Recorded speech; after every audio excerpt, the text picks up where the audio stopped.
America today is exporting its political dysfunction. ICE has become a lawless mob rather than a law enforcement agency. What this has morphed to is not what the American people bargained for. Republicans have walked away from public education, abandoned it. And Democrats have abandoned accountability and standards. And both parties are wrong. I think corporate America here, I'll say it here, I think they've sold out America. You benefit from a nation built on laws. And you're watching from the sideline a nation being destroyed and walking away from the rule of law. There are three distinct emotions in this electorate: anger among Democrats, uncomfortable and disquieted and discomfort among independents, betrayal among MAGA voters. Rahm Emanuel has been involved at every level of government. He was a Democratic leader in Congress, President Obama's chief of staff, mayor of Chicago, and President Biden's ambassador to Japan.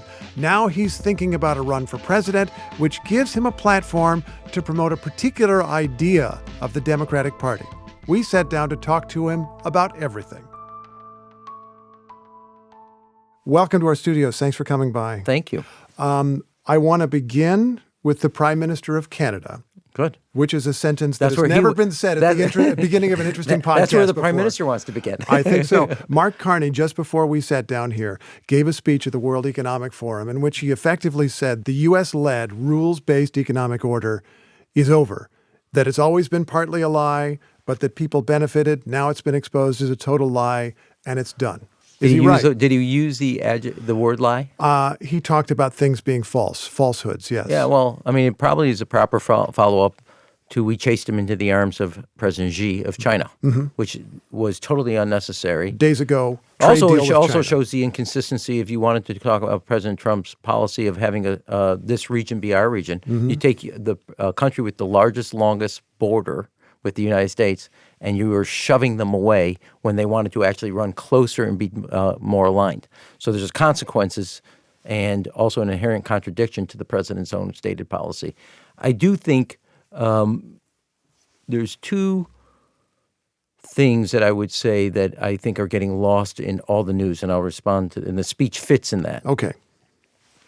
America today is exporting its political dysfunction. And China, under President Xi, is exporting their economic dysfunction. Let me unravel that. Sure. China has is now 40% of the world's, or nearly 40% of the world's manufacturing. Right. More than the United States, Europe, and Japan combined. And because their economy is imbalanced, massive overhang of public debt, massive overhang of housing, deflation, the President Xi's decided they're going to export their way out of this, and they're destroying, even to not just us, but other allies of theirs, not us, industrial base. They're exporting their problems onto the world economy, which is why Europe is trying to protect itself. Sure. As an example, Chile. The reason the EU has an anti-coercion plank in their economic toolbox, which they refer to as the bazooka. Okay. It was designed to protect Europe post-Lithuania getting attacked by China. It's being only deployed or talked about in defense of the United States, but it was originally conceived of because of China. Oh, meaning that they were preparing for a trade war with China. Instead, they have one with the United States. When Lithuania did something with Taiwan and China did a 3-year economic coercion, they came up with this tool, an attack on one economically. You could use an anti-coercion tool, et cetera. Now they're talking about, and the only time they would ever think of deploying it, not to saying they're going to, was because of the United States. And mainly because of what the United States is doing, threatening tariffs on EU countries, mainly EU as a whole, because of the way we're approaching Greenland. And I don't think Carney's take is totally wrong. I'm not sure it's totally right because of the size of the economies. But the order in which we have been a beneficiary is now fundamentally broken and cannot be repaired, so it has to be thought anew. I want to talk that through. Carney is essentially saying the U.S. set up these rules for the global economy, and also for human rights and conduct among nations. It was always partly a fiction, he says. I believe he uses the word fiction, but it kind of worked. And but now he says the U.S. has stripped the fiction away. It's a naked power grab, or great powers, he says, are making a naked power grab. So it's done, and smaller nations have to defend themselves. Yeah, you expanded the point. I thought he said only economic. Now I'm hearing also political. I think it's all in there. Okay. Everything is in there. Freedom of the seas, all manner of things. So let me say that the United States, while maybe never totally lived up to its idealistic claims, it was more consistent with it, even when it did things in violation of that.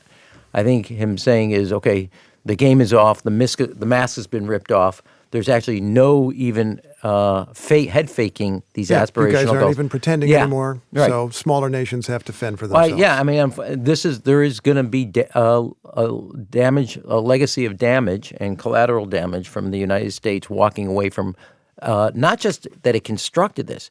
It constructed an international economic, political, and strategic, that's what I'd call NATO and other allies in Europe. Sure. A whole set of systems that we benefited from. Let me give one example of having been ambassador to Japan for the United States. Yeah. When we deployed export controls against the semiconductor industry of China, we had Japan, South Korea, Taiwan, Dutch, and the Europeans standing with us. So we didn't have to do it alone, as we saw the president try to do something against China alone and folded. Like that's where the phrase taco comes from. Yeah.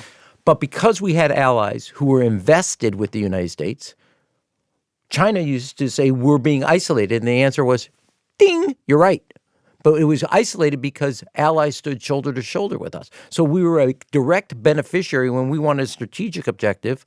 We had an army that came, and it wasn't just U.S., and I mean that metaphorically, not economic, et cetera. But that was an example of having people work with us. And Carney's not wrong. We decided that is a burden on us, and we're going to see the price for that. And that price will be more than the American people on a host of issues, economic, political, strategic, defense-wise, that the American people aren't ready to bear alone. Here's the next question, though. You're talking about that system in the past tense, which may well be appropriate. And Carney talked about it in the past tense. Do you believe the next president, after President Trump, could put that system back again? I think the biggest damage will be the trust level, which is we could do it with you, but what's the guarantee it will stand the test of time? That's what's being tested in Ukraine. That's what's being tested in Greenland. That's what's being tested on the tariffs. That's what's being tested when the United States, as somebody who was part of this, creating the trilateral between the United States, Japan, and Korea, which was the worst nightmare for China.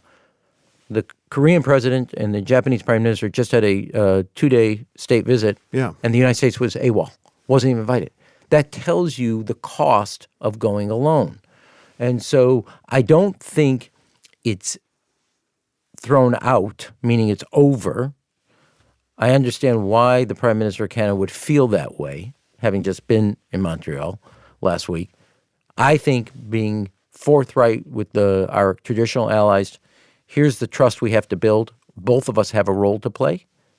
I think that's the most important thing you can do. How we construct NATO, how we construct our economic relationships, our political coordination in the G7, et cetera, roll those out. That you can do and kind of reform them, not just hit a reset button, but reform them to better serve the future. Reform, meaning you would not want everything to go back to just the way it was in 2016. First of all, you can't wish these 4 years away no matter how much I want or maybe your audience wants. You can't. So the question is, and the biggest damage is going to be to the trust of the American word. You have a president of the United States, and let's deal with Greenland. It's in the news. Sure. Why would you? I said this the other day. Why would you pay full price for something you can get for free? Denmark and Europe are saying we will do all of that. And in terms of national security for Greenland, everything you want, minerals and everything. Let me say this goes back to Truman set up a defense treaty. Why would you want to pay full price for something you can get for free? You're asking the American taxpayers to build this. Second, is this a geostrategic or is this ego-strategic? Because he says, well, I need it psychologically. Well, that may not be true for America. This is the thing the president said we should note. He said it's psychologically important to me to own it. Now, because of the way both the stock market but also the bond market's reacting, American homeowners who want to get a mortgage for their first-time home are going to have to pay more on a mortgage because of the president and the way he's behaving. Pause. Is his strategic vision about Greenland correct? Not wrong. How he's going about doing it is massively dangerous and damaging to America short, medium, and long term. And to me, so you just can't say, okay, I'm back, let's hit reset. You're going to have to make fundamental reforms, and I would do it together that serve us collectively. So reset, no. Reform, yes. I want to move domestically. There's so much to talk about Sure. with you because you've had such a range of experiences in your life. Immigration. There's a lot of focus on Minnesota right now. Yeah. And the other day on television, you said you wanted to, quote, end ICE as you know it today. As we know it. As we know it today. Some people will hear that and think you meant abolish ICE. Did you mean that? No, as we know it today. Go on. That couldn't have been, I think, clearer. I'm inviting you to be clear now. Well, that will be a test. We'll see if I can pass it. Okay. No, but ICE has become a lawless mob rather than a law enforcement agency. It serves a role, but not trying to be an occupying force in our cities. Taking a U.S. citizen out of a school, grabbing people who are filing their immigration papers at the courthouse, which means they understand that the rules and this is the law, is lawless. Wearing masks without identity, no body cams. There's a lot of reforms, and I'll tell you, not just for immigration. As a former mayor of a big city, you have a national crisis one day, a terrorist act. I've seen it both as a mayor and also as a chief of staff to a president. Yeah.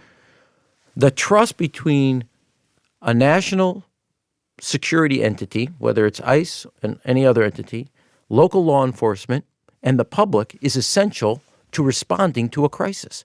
You're destroying that trust. And so I say, end ICE as we know it, because it's not a law enforcement entity anymore. It's become a lawless mob, and you can see the action, and the American people agree with this conclusion. What they're doing is creating lawlessness and disorder. So how it's functioning and the way it's lacking both oversight is ended as that is. The Congress is going to approve the appropriation with some changes here. But another point and illustrating of this example, no police chief of any city of size would ever allow a young man who 6 months ago got 33 stitches on having served back on the street, given all the other both physical, mental, and emotional scars. You're referring to the agent who shot Renee Yes. Macklin-Good. Yes. And so to me, it lacks supervision, it lacks purpose, it lacks focus, and it is serving for a political goal, not a law enforcement goal. Well, let's talk So about... that's when I said, and that's what I You're meant saying by reform end it as we know it, not end it. That leads to another question. Do you think that, in your view, a more competent, better trained ICE with better guidance could accomplish the goal the president has in mind, which is deporting millions of people as quickly as possible? I don't think, I think you're cleaning up. The president had consensus in the country, and what he claimed we were going to deport undocumented immigrants with criminal records. Sure, he said many things, and that was one of the things. Well, that was he primary. said everything at once. Yes, Yeah. And it was like a salad bar. You could pick which one you wanted. I think that's actually accurate, Right. yeah. What this is morphed to is not what the American people bargained for. And you can see it, if you don't trust me, listen to Joe Rogan, referring to them as Gestapo. Okay? So this is not a political, I'm making a political, not a partisan, but a political observation. He has lost the American people. And for good reason, because he has overextended way beyond, he never had a mandate, but way beyond what you could have said was the support of the American people. And I think it's more than just a tweak of management and reform. I don't think any city, and I'm talking about this as having lived through this in Chicago, should have the federal government come in as an occupying force. It's just wrong. That leads to another question, though. You talked about coordination. I think all of these lead to another question. That's Steve. absolutely true. Between federal, state, So and local Talmudic. authorities here, we're just going to continue on. It's going to be a flow of conversation, as things often are. But the next question has to do with that collaboration between federal and local authorities. Yeah. In many cases, of course, as in Chicago, the governor of Illinois, Pritzker, has said, well, they're not even communicating with us. Yeah. But there's still a question, should local authorities be cooperating with the feds, even when they're committing committed to a mission they don't first, like? I believe in community policing. Okay. And community policing means, the first word is community. It's working with the community. When you have a wall of distrust that breaks down, every police chief, every head of any law enforcement agency, federal, local, state, will tell you that's a massive problem. One anecdote, if I can. Sure. I'm mayor of Chicago. President Obama decides we're going to have the largest NATO meeting in the history of NATO at that time in Chicago. I'm doing this by memory, so I could be off, but 63 countries come. Not only NATO, but participating countries, et cetera. Sure. We're going to have, clearly, demonstrations. The federal government loved our OEMC, which is an emergency management department, modern technology. They take it. We coordinate with them. There's heads of state, foreign ministers, defense ministers from 60-plus countries. There are 25,000 protesters each night for 4 nights. Nothing bad happens. I mean, from either property damage or otherwise. That's the type of coordination you want. That's the type of trust you want. And that's the ability of this, when you have a major event, you have other types of things that are crises that happen. But here was a major international event held in what I consider the most American of American cities, city of Chicago. Sure. And the federal government, and I'm not talking about one single entity. Yeah. There's National Security, there's FBI, there's Homeland Security, a lot of entities, Chicago Police Department, state troopers. There were protesters exercising their First Amendment rights. All went off without a hitch. And everybody high-fived at the end because people were able to express their protests, their First Amendment right. There was an agreement at NATO that was historic as it related to Afghanistan. And you had more countries, heads of state and defense ministers ever in the state. I get it, but so you're asking me, so I'm saying that's what you want. And when Governor But let's Pritzker talk about says, that. There's two sides to the cooperation. I mean, there's the federal government informing the locals what they're doing. But the other question is, should local governments be assisting immigration authorities in finding people who are in the country illegally? well, Should they, for example, be allowing access to jails where people who may have an immigration record are also in jail on charge? If we have to go through every location, let's go through it. One, a school down the block from where Amy and I live, there were ICE agents in an unmarked car waiting for parents to pick up their kids from school. No. That's a parent doing exactly what you would want a parent to do. And that is not the crisis we're seeing of.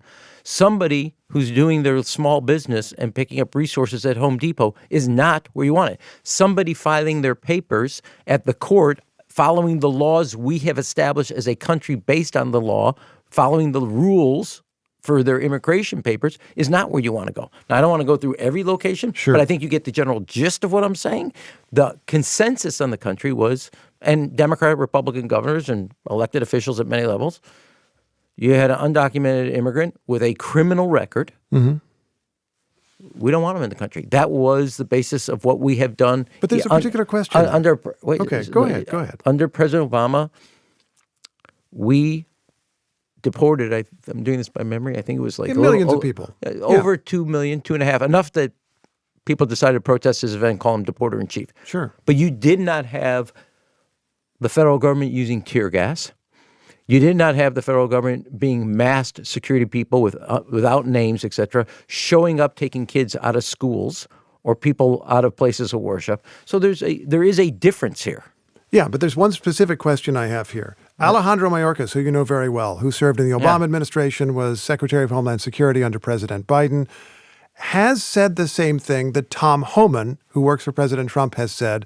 Essentially, we would like to be able to go into jails locally and bring out people who have a criminal record and also have an immigration problem. And not every city will allow that. Yeah. Should that be allowed?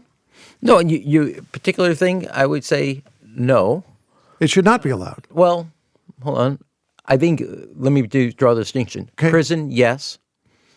Jail, I'm not sure what they're charged with and whether they're convicted. If they're in jail. If they've been convicted, take them away. They're in jail, rather in prison, 100%. Yeah, they're undocumented and they're serving time because they've been found guilty. Yes. If you're in jail, we don't know whether you're guilty yet. And we don't know whether it's a misdemeanor or a felony yet. There's a lot of unanswered questions. So there's a distinction there. So I don't want you to say You said end welfare. That's not what end. Rather, that's not what I said. I said end it as we know I it. quoted you and invited you to so explain. I have a feeling with NPR. I want to make sure the whole answer was there. That's not good. We're going to make sure the whole answer is there. Yeah. This so is all going to prison get out is there. not jail, and prison is what I said. Got yes. it. Got it. Prison is what you said. Yeah, yes, because to. they're convicted. I want people to know, if they don't, that you are one of three very successful brothers in wildly different fields. The other two never think that, but I'm glad you Never think that you're successful? Is that, or that, what, are they being humble about themselves? Ari Emanuel. Humble does not fit with the manual. Ari Emanuel is an entertainment executive, which is really not a large enough phrase for everything that he does. Zeke Emanuel is a doctor, very instrumental with Obamacare, and also has a book out and other things. I'm just curious, being in such wildly different fields, how are the three of you experiencing this moment in history? So, this is not to get teary-eyed, but I will. It's allowed.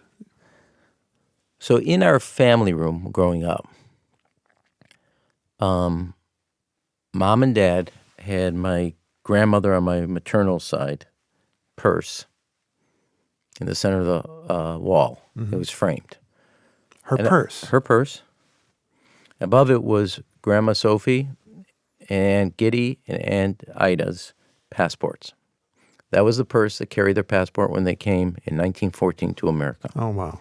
On either side of that purse was the black and white photos of Mom and Dad's family that neither in the pogroms or the Holocaust made it to America or whatever. And all 28 eyeballs were on you when you were in the family room. Grandpa Herman and Grandma Sophie, who were my mother's parents, lived with us growing up for part of our childhood. And Grandpa comes to America in 1914 by himself, 13, 14 years old, goes to Maxwell Street, steelworker, meat cutter, truck driver. They meet in Douglas Park in Lawndale on the west side of Chicago at a dance for Eastern European Jews. We knew growing up that America was a very special place. Those pictures were a reminder to the three, Ari, Zeke, and I, you're not to mess this up because you got something that nobody else got. This was a special place. And I think America's pull is a special place. There's a gravitational pull towards freedom. And America has been that place that and I don't mean this soapy, I don't want to be, because this story is told in many different languages and different cultures. Sure. But the idea that my grandfather at 15, his three grandsons, one is an oncologist, has made a name for himself. Another in entertainment has achieved riches and capacities unimaginable from a shtetl in Moldova. And that his grandson can be both the mayor of the city he called home and the chief of staff to a president. Is not the Emanuel story, it's America's story. And the idea that you have ICE agents chasing people, firing tear gas, unnamed, a president attacking people, both religion, gender, or faith, and using that is unimaginable in a country that opened its arms to him. And so when we talk and we text, and I saw Ari this weekend, I saw Zeke on Thursday when he was in Chicago. We all went to see my mother. It's hard to put into words how we're living through this because this is in such a violation of every value and principle from about 4 days old to where we are today. And I'll close on one thought. Sure. My mother ran CORE in Chicago in their late 50s, early 60s, civil rights, and doing open housing, open beaches in Chicago. And her and Grandpa used to fight about politics all the time. Mom was a much more progressive. Grandpa was a Franklin Roosevelt, Harry Truman Democrat, etc. And so my mother said the other day, she goes, I have to live another 3 years. She's 93. I have to live another 3 years just to make sure that bastard's out of the office. So she has an opinion, is what you're telling me. Whether you ask for it, she'll give it to you. Got it. Got it. At the same time, you're all trying to continue to succeed in this changing world, in a rapidly changing world. Do you talk about that? Like, Ari is in an entertainment world that is roiled by constant change. Yeah, I mean, you're in a political world that's roiled by constant change. I think the change was, but I think the change we're trying to see is to change not for ourselves, but for other people. And of course you do. I mean, that's what those eyeballs on you are about. You have something that's a gift. This is not to be careless or reckless with. And so there's a responsibility that comes with this, and that is self-evident. And so, yes, are we continuing to kind of move forward? Yeah, because you have a responsibility. It's easy to kind of turn your back on it and be, my 3 kids are doing fine. Amy and I are doing great. So at one level, you could just say that. I feel guilty saying my family's well when I look at everything else going on for everybody else's family. And that's a responsibility that comes with being here. And you're thinking about running for president?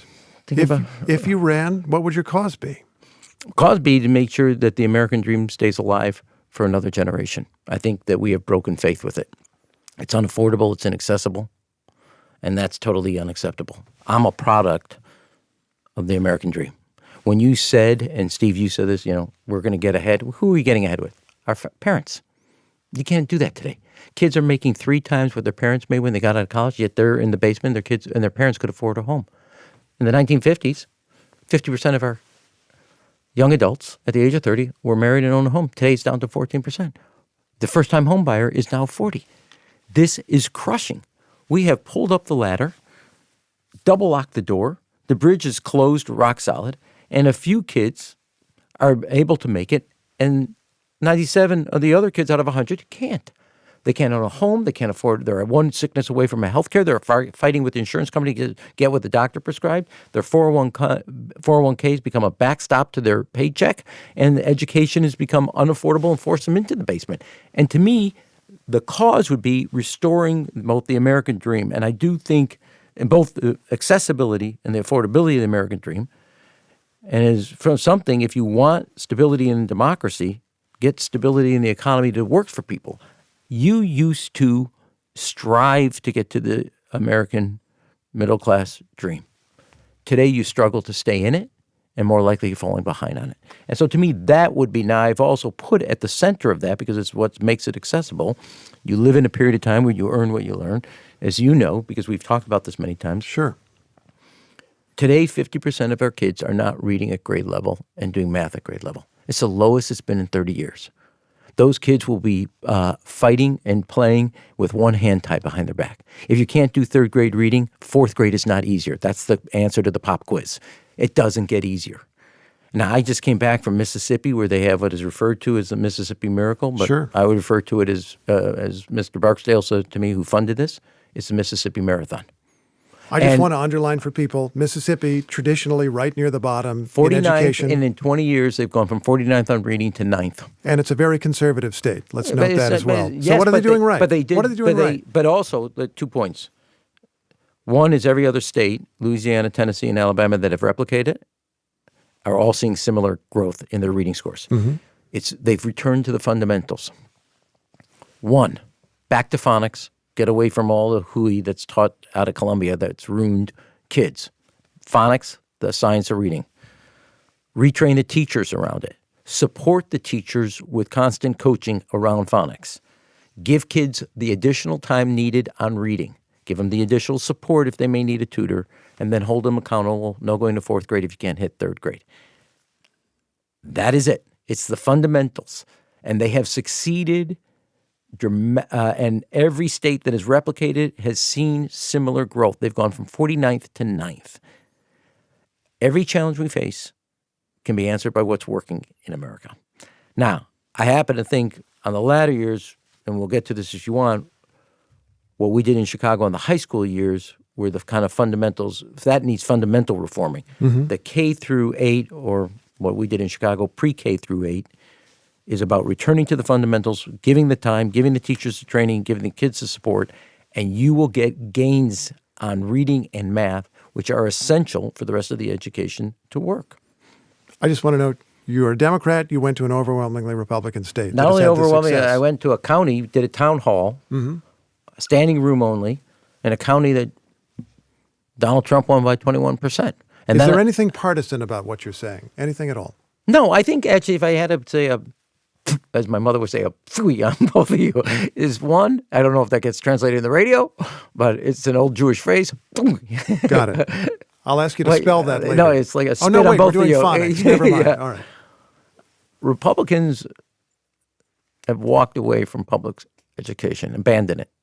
You mean national Republicans, I assume, since you're praising Mississippi, but go on. And Democrats have abandoned accountability and standards, and both parties are wrong. And it is unacceptable that 50% of our kids are not reading at grade level. I grew up, and I believe in the politics where Governor Clinton, Governor Winter from Mississippi, Governor Riley from South Carolina, Governor Hunt from North Carolina, Governor Zell Miller from Georgia, Governor Lawton Childs from Florida. They answered Mr. Bloom's A Nation at Risk report. And they came up with famous report that got us on a 25-year slow, steady progress in reading and math scores. Some fits and starts. That's how this is. You ain't going to have a linear line. Find somewhere else if you want instant gratification. It ain't happening here. It's hard work. But we, as a country, answered that challenge. Today, you know more about the president's position on windmills than you do about the fact that we've had a 30-year low in reading scores. He's never commented on it. No governor of either party has called for a national emergency meeting. And this is not a pop quiz.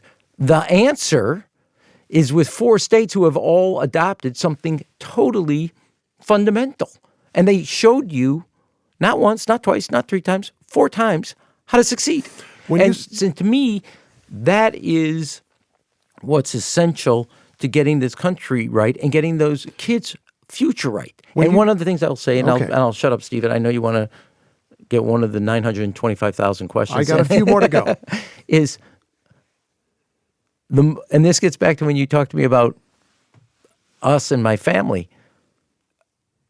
Our responsibility is when you walk through the door of opportunity is not to reach back, as Ms. Obama said, and grab a door handle and shut the door, but to grab a hand and pull somebody through that. You can't get from here to there. You can't believe in equity if you're complacent with 50% of the kids not reading at grade level. You have argued that your party was missing its priorities on education, arguing, and I'm paraphrase here, that Democrats were spending too much time on who goes into what school bathroom and not enough time on the kinds of issues that you have raised. Too much time on trans issues, to be blunt. You, a few months ago, were on a Megyn Kelly podcast, and she asked you a yes-no question. And as I recall, the question was, can a man become a woman? You said no. Then said you were heading for the witness protection program. I want to ask about that because with that remark, it seemed to me you were going beyond the question of trans kids, where there's all kinds of debate, or trans kids in sport, where there's a very nuanced debate. And you're saying there aren't trans people. Is that what you meant? No, first of all, that's not what I said, Steve. So what I said, let's dial up since what you said. Okay. What I believe, way too much time on bathroom access and not enough time on classroom excellence. And you could see it in the whole debate. As a former ambassador to Japan, 8,000 miles away, I was watching this country, and you got 50% of your kids can't read at grade level. You tell me the amount of coverage of that versus the amount of coverage on a bathroom, a locker room, or a sport, as your question indicated. Got it. I will also say number 2 to you. I've been in Iowa at a front yard, 400 people, 2 hours of questions. I was in Waterbury, Mississippi, standing room only. About an hour and a half. So I've taken about 40 questions. Nobody has ever asked me a single question about bathroom, locker room, or sports. Every time I get within 202 area code, it's the second or third question. So that's number 1. Okay. It's not a priority, and American people actually feel in their bones what's missing in education. Now, I'm a mayor. In 2016, a full decade ago, I passed an ordinance on bathroom access, but I never allowed it to distract me from high school graduation rates, reading scores, and math scores. I was the ambassador, led one of the largest embassies in the United States across the world. We were a very welcoming community, inclusive, but I never allowed it to be a digression from our mission of serving the U.S.-Japan alliance and building it stronger and better for the 21st century. Never. Now, did I go from acceptance to advocacy? No. That wasn't the job. That wasn't the mission. You accept trans More people than as they accept. are. I created an accepting culture, but I said, here's who we're serving. The United States of America. So to me, that's what I think is a focus. I never took my eye off a ball. We had 8 years of graduation growth. Did in 2016, mid-cycle in my 8 years as mayor, we changed the laws and the ordinance and passed one on bathroom access? Yeah. But I never took the eye off the ball. And unlike what has happened in the debate here. Mm-hmm. And I just say this because you can see the amount of energy and oxygen on a set of issues. And we should be frank, Republicans are going to raise it if you don't. They just did. They did in the this. campaign and walking around in the campaign and saying, Thousands of ads. I said that in 2020. Well, campaigns are not about what you said yesterday. They're about what you said in your career. Okay, so that said, you got to deal with that. And I believe the American people are a culture of acceptance, but not one that becomes advocacy. And that's where it crossed the line. Now, I've made my position clear. It's not the biggest issue. And I think when you have, and I've said this in tongue-in-cheek, but I mean this, one child is discussing their pronoun, and the rest of the class doesn't know what a pronoun is. If, I want to be frank, I don't know if I'll run, but if I run and the issues on trans are the most important, I'm not your guy. And I'm okay with that. If getting us off of a 30-year low on reading or math scores and somebody that's willing to make that core to what we have to do as a country, then you may think my answers are right, and you may think my answers are wrong, and I'm okay with that. But I'll tell you one thing I know from history. End of Civil War, turn of the century, end of the GI, and meeting the Sputnik challenge. The 4 greatest periods of economic growth and prosperity in American history are underpinned by one constant. Land-grant colleges under the Civil War, universal high school education, the GI Bill, and the science and technology challenges of the Sputnik challenge. We are fighting, and we're letting people in America fight with one hand tied behind their back. And so to me, that is what I said I would do. Now, I, again, believe in a culture of acceptance. I have no problem with that. But it will not distract or digress from raising graduation rates, post-high school education, and reading and math scores. It's something that should be done, but it's not the thing we send kids to school with. And I also think arguing about the name of a school after Abraham Lincoln and not worrying about the fact that the kids don't know why Abraham Lincoln is an icon is also messed up. This was a debate in California over a school called the Lincoln School. And I think we engaged, and I say we meaning Democrats, engaged in bringing cultural wars to schools, and then found out we were on the losing side of those cultural debates. Not exactly. And politics is about picking where you want to have a battle. And I think we made a big strategic mistake. We took our eye off of educational excellence, went into a cultural landscape, and found out we didn't have the public with us. I want to find out if you think there was another strategitic mistake. I'm thinking about... Yes. Yes. The answer is yes. Yes. Many strategic mistakes. Now you figure out the question that works with that. Let's be a little more specific. I'm thinking about corporate America, which is thought of as a traditional Republican constituency. Yeah. But I think that during the Obama administration, you believed that you had some support in corporate America. There were prominent executives like the head of General Electric who were more or less with you. And I think a lot of corporate America was on board with a lot of the Democratic agenda. It seems clear that in 2024, corporate America made their peace with whatever qualms they had with President Trump and got on board with President Trump. Why do you think Democrats lost corporate America? We're going to have to come back for a whole nother hour. I'm here for you. Is that H-E-R-E or H-E-A-R? Either one. So, one thing when I said yes before the question, Henry Kissinger has a great quote. Does anybody have questions for my answers? Which describes in a manual perfectly. Okay. So here's one is, this is an infamous March 2009, or spring 2009, I shouldn't say March. We passed the President's Recovery Act, the extension of health care for children of working parents without health care, Lilly Ledbetter, pay equity, a series of other things about teen and tobacco national service. We have this big Saturday meeting of the president's three children, as he called it: healthcare reform, financial banking reform, and cap and trade. And we have this big debate. Now, and I point at the other end of the Roosevelt table is domestic policy. Every day that you're not doing healthcare is a day you're not going to get it done. And if you look at the history of healthcare going all the way back to Teddy Roosevelt, pretty good analysis, especially with Hillary Care being kind of front and center. In the 90s, yeah. The economic team did not want to do anything, but they also thought specifically financial reform would prevent banks from lending that was important for getting the economy moving again. Yeah. Representing the political group around the table, myself and David Axelrod as a vocal, I was for doing first financial and banking reform. One is, if the history, as I told the president, if you want to pass healthcare reform, the industry, insurance, pharmacy, have to be on your side of the table. That's a lesson from Hillary's fail. In financial reform, the banks and the insurance executives are going to be on the other side. And America, after the Recovery Act, after the TARP, need to see you fighting for them against the people that they think have wreaked havoc on their lives, making them lose homes. Yeah. Obviously, you know history. His first child, he said, was healthcare reform. He went for that, didn't do financial That's why you reform. that's look, I kind of argue, you got universal healthcare reform, but you also got the Tea Party. Not everything's 100%. That's life. Yeah. But that's why he gets paid the big bucks, and you have to have judgment in the Oval Office, which is something that's sorely lacking right now.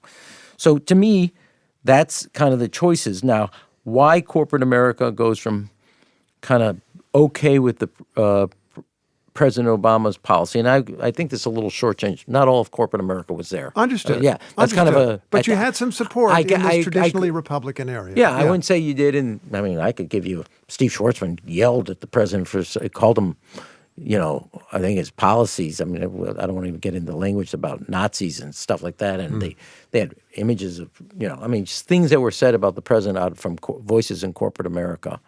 They were also violently against him doing health care when they said, just talk about the economy and et cetera. So it was not like they were always applauding. So at least my memory is slightly different than your memory. No, I understand. Okay. I understand. But there was a consensus around when we were first coming up with the Recovery Act. I mean, Jamie Dimon says in the East Wing in a big meeting with financial and business leaders, and this is when you're facing close to a small D depression. Whatever it is, it's got to be big, it's got to be bold, and it's got to be harsh. And just get the thing moving and do it all across the whole waterfront. That became pretty much what we did from the Recovery Act, et cetera. So there was some consensus there. I think corporate America here, I'll say it here, is I think they've sold out America, and America is loyal to them. And what I mean by that is you benefit from a nation built on laws, and you're watching from the sideline a nation being destroyed and walking away from the rule of law. Everything you have is built on the premise of the rule of law. Number two, the president's declared war on the greatest research system in the world it's ever seen. And your company is a direct beneficiary of that. And you're like the three monkeys: see no evil, hear no evil, speak no evil. You are timid souls. And if you don't want to speak of individually, what is these business groups for but collective voice with a singular message? The core crux of the world economy and the U.S. great economy is built on the rule of law, great education, great research at our great universities, and the capacity to both find the talent, the kind of level playing field that the rule of law gives and the certainty it gives, and also the ideas that are coming out of the golden goose called our university system. And every one of you, but one or two, to the person, have been incredibly timid souls, to quote Teddy Roosevelt. I have lost, and I know this in respect, so they've decided for their short-term stock, I suppose, and I don't want to say all of corporate America, but for a whole host of reasons, and I've heard them say things in private to me, but for a whole host of reasons, they've decided to bite their tongue. And I will tell you, this will come home to roost. Did Democrats also do something, as on other issues, to drive people away that might have been People or corporate America? You Corporate asking America. Corporate America. Okay, you Yeah. said people there, and I wasn't sure what you were saying. Thank you for asking No, for I the don't mean that. I'm clarification. serious. I wasn't sure what you were talking about. I That's wanted a to know different if you've said that Democrats were driving people away with the wrong focus on education. Is there something having to do with corporate America where Democrats, something about your approach to social issues or taxes or business or regulation I think that drove corporate America I think away? one of the things that my analysis is both parties got it wrong. I'm saying this shorthand, but the Republican parties are dominated by a monopolist mindset, and our party started to get dominated by a bunch of Marxists. And both Marxism and monopolists don't serve the economy well.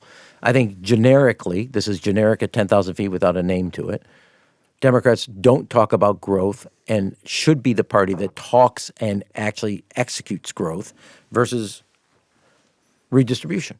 I happen to think education is core to growth.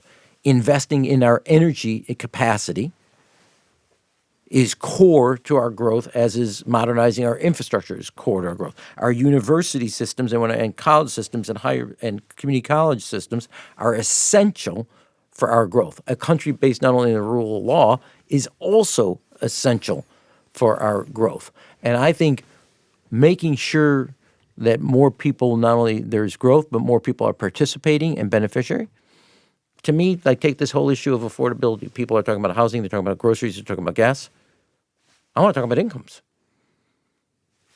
You have a situation where incomes, you have one man getting $1 trillion income from a company, and other people haven't seen either their minimum wage or their incomes grow. And this is insane to me. So if you want to deal with affordability, maybe you can drive grocery prices down. I think it's better you have a shot to grow people's incomes up. I want to ask separately about And corporate America, to get to this point, their profits have never been better. Their stock has never been higher until today when the president decided to have war on Greenland. And they have done nothing to share that income growth and the growth of the company with all their workers. Final question. Yes, Steve. What's one piece of advice you would give to Democrats running in this year's election? My advice is that this is a referendum election. Keep it focused on the rubber stamp Republican Congress to President Trump. He's unpopular. Midterms that have one party in power have a law of physics.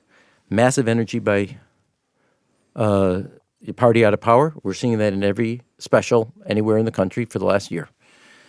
Massive downturn by the party out of in power. You're seeing that with Republican votes all over the place. You have to win independents 2-1 to win the House. They are uncomfortable with Donald Trump. And they're uncomfortable that nobody's, from the Roberts Court to the press and media to the Republicans in Congress, are putting a checkmate on him. What do you have to do with the Senate, where you will have to win rural states, Republican states, Yeah, but red states? this is my look. Nearly 50% of the electorate identifies as independent. In every House, every U.S. Senate, where you have a chance of building a majority, and also, which is lost, if I may say this, Steve, what's also happening in the state races. Mm-hmm. This election, there shouldn't be a school board seat all the way up to the governor in the 7 most important swing states empty. It should always have a D next to it. But make this a referendum on what the Republicans have been enabling Donald Trump to do, because he is going to drive this election. He's driving down turnout among Republicans and driving turnout among Republicans, win the hearts and minds of the unaffiliated, and you got yourself a majority. You think that you could even win in Iowa, where Democrats haven't won for years with that formula? Yeah, you Focus have on a independent governor. voters. So let's go over the real estate. Not everybody's a weirdo like me. You have a governor's race, a Senate race, 4 congressional races, not counting also the Capitol. You won 5 months ago in an area Donald Trump won a state Senate seat that he won by 22%. It flipped to the Democrats. It was the canary in the coal mine. This thing is coming. And there is a potential for a wave. But to win in Iowa, you are going to have Democratic turnout. Here's how I look at the electorate. Mm-hmm. Democrats are mad at what Donald Trump's doing and mad that he's getting away with it. Independent voters are uncomfortable. They made a Faustian bargain. They didn't like Donald Trump personally. They were uncomfortable with him, but they thought they were going to get economics out of it. They've gotten neither the economics and they've gotten all the personality. And so they're furious. They're uncomfortable with a rubber stamp Republican Congress. I happen to think Republican MAGA voters, as seen by Marjorie Taylor Greene, seen by Joan Rogan, feel betrayed. A different emotion. There are three distinct emotions in this electorate. Anger among Democrats, uncomfortable and disquieted and discomfort among independents, betrayal among MAGA voters. And Democrats' focus is on their base, which are going to turn out because they want to send a message, win the hearts and minds of the unaffiliated voters, and that's your ticket to a majority. You said also you don't even want a school board seat to be empty. You want Democrats running for every office. Why does that matter in swing states? Just explain it for me. Well, one, the closer you get to where people live their lives, the more energized they are. Nothing's more energizing than school boards. Number two, not just school boards, but I'm saying anything that gets close to I used to have a rule when I was mayor. You better be very smart and strategic about it. It gets to the front door or the back door of the house. So my thing is, I happen to think, like 1994, like 2006, like 2010, and like 2018, this is going to be a wave election. If you want to set up 2028, make sure in Nevada, Arizona, North Carolina, Georgia, Pennsylvania, Michigan, and Wisconsin, that you have every office from top to bottom have a person registered as a Democrat or an independent running under the Even Democrat if they got line. no chance to win, they need to be running, you're saying. When you have a wave election, the rule I've always had in politics. Wave, maybe they do. Okay. The rule I've had in politics, when you think it's bad, it's worse. When you think it's good, it's better. Where I'm sitting today, good is going to look like better. Could change. 10 months to go. But let's just take the news today. Here's how I would see this. He's all focused on Greenland. I want to focus on groceries. You want to focus on Venezuela? I want to focus on Virginia. Number two, there's a consequence, him focused not on groceries and him focused on Greenland. And drive that home. He's not looking at your paycheck. He's looking at his checkbook. Every time. Take a look at what he is doing and tie the fact that the Republicans are not constraining him, not refocusing him, but it's going to come to you in an electric bill. It's going to come to you in a health care bill. And it's going to come to the fact that your child, who did everything right, is now living in the basement and can't find a job. Rahm Emanuel, thanks so much. Yep. Enjoyed the conversation. Yeah. We got 1,000 more questions to go. We do. We'll do those afterward or the next time you come by. Thank you. Thank you, Steve.